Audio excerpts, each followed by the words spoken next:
దేశవ్యాప్తంగా త్వరలో జరగబోయే రాజ్యసభ ఎన్నికలకు సంబంధించి కాంగ్రెస్ అధిష్టానం కీలక నిర్ణయం తీసుకుంది. వివిధ రాష్ట్రాల నుండి పోటీ చేయబోయే తమ పార్టీ అభ్యర్థుల తుది జాబితాను కాంగ్రెస్ పార్టీ అధికారికంగా ప్రకటించింది.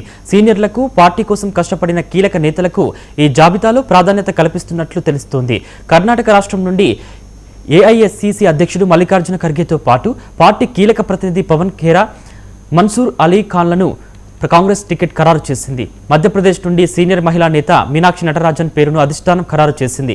జార్ఖండ్ రాష్ట్రం నుండి ప్రణవ్ జూ, అలాగే తమిళనాడు నుండి ప్రణవ్ చక్రవర్తిలను తమ అభ్యర్థులుగా కాంగ్రెస్ ప్రకటించింది. ఇక రాజస్థాన్ విషయానికి వస్తే అక్కడి నుండి నీరజ్ డాంగీని మరోసారి రాజ్యసభకు వెళ్లే అవకాశం దక్కింది. రాబోయే ఎన్నికల్లో ఈ స్థానాలను ఖచ్చితంగా గెలుచుకోవాలనే వ్యూహంతో సామాజిక సమీకరణాలను బ్యాలెన్స్ చేస్తూ కాంగ్రెస్ ఈ ఎంపిక చేసినట్లు రాజకీయ విశ్లేషకులు భావిస్తున్నారు.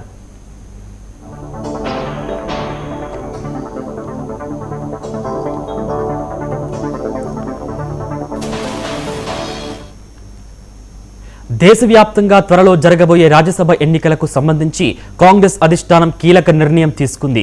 వివిధ రాష్ట్రాల నుండి పోటీ చేయబోయే తమ పార్టీ అభ్యర్థుల తుది జాబితాను కాంగ్రెస్ పార్టీ అధికారికంగా ప్రకటించింది.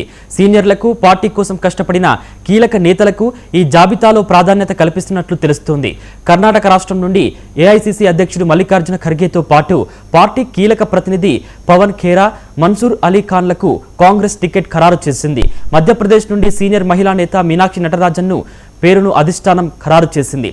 జార్ఖండ్ రాష్ట్రం నుండి ప్రణవ్ ఝా, అలాగే తమిళనాడు నుండి ప్రణవ్ చక్రవర్తిలను తమ అభ్యర్థులుగా కాంగ్రెస్ ప్రకటించింది.